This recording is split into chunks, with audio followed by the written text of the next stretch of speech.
The War in New Jersey, Unit 2, Lesson 3D. Trouble with the British government was not new to New Jersey. In the early 1700s, settlers and proprietors often fought over the same land in New Jersey. Settlers claimed to have bought the land from the Lenape. The proprietors argued that the British government had given them the land.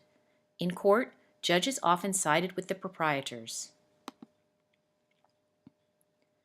New Jerseyans also struggled to pay off debts, or money owed to others. When the British limited the amount of paper money New Jersey could print, people grew desperate. Many wanted to take action against British rule. New Jersey statehood. When the First Continental Congress met, colonists were divided. Some still supported the British government and stayed loyal to the king. These people were called Loyalists.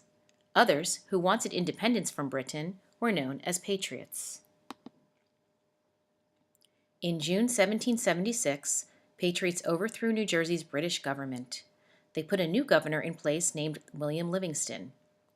Livingston was a delegate to the Continental Congress and one of the signers of the United States Constitution. A few months later, New Jersey adopted a new constitution, or plan of government. The Constitution declared New Jersey's independence. It was no longer a British colony. New Jersey was now an independent state.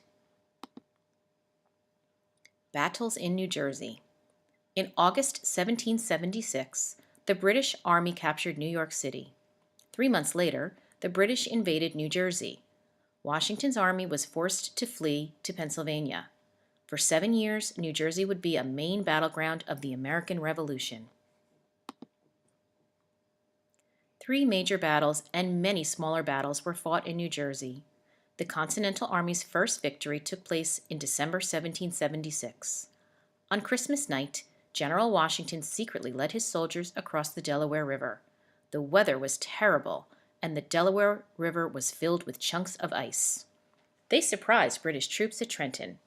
The British never imagined anyone would come out in such terrible weather, and they were too busy eating and celebrating to notice the ambush.